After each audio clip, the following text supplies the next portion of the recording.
Hey, I just wanted to do a quick video to answer a couple of the questions that came up from last Sunday's message. There will be some of the questions that will be answered in the next couple weeks on both Sundays and my Monday, reflections on the readings. And so I won't address those, but I do want to address the one question about the rapture that I got. Because people ask me, so do you not believe in a rapture? And I would say, well, it just depends what you mean by the rapture.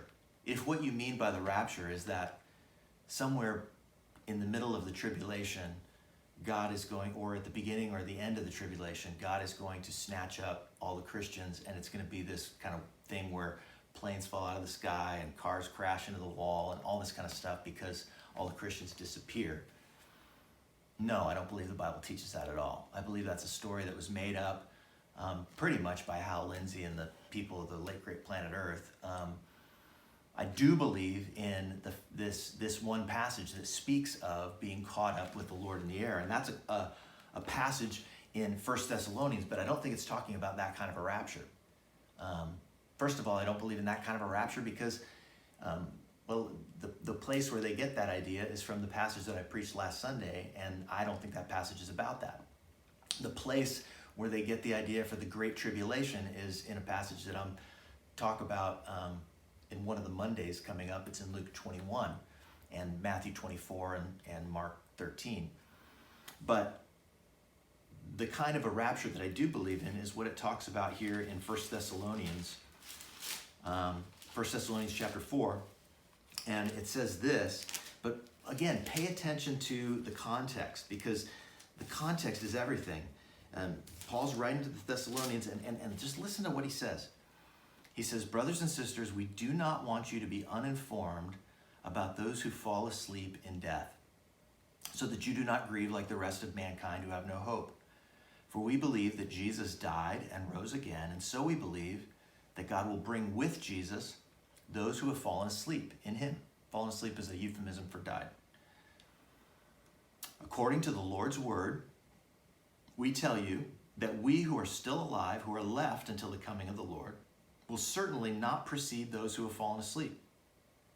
For the Lord himself will come down from heaven with a loud command, with the voice of the archangel and the trumpet call of God, and the dead in Christ will rise first.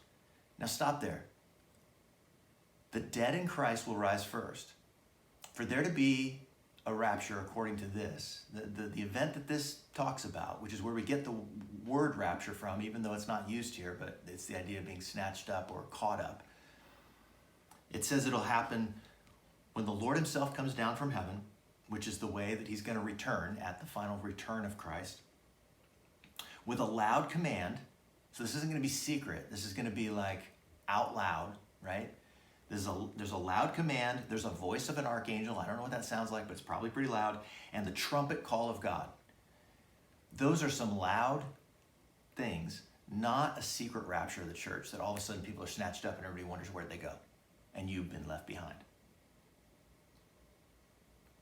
This is like the Lord comes back. There's a loud command. It's the trumpet call of God. We're talking about the last trumpet, Paul says in when he talks about it in 1 Corinthians chapter 15, he talks about the same event. It's the resurrection of the dead. Jesus is going to raise all the dead. This is the resurrection of the dead. So it's certainly not a secret thing. It's the time of the Lord's return. It's the resurrection. And it's the, this happens at the trumpet call of God. The dead will rise first. Then, after that, those of us that are still alive and are left will be caught up together with them in the clouds to meet the Lord in the air, and so will be with the Lord forever.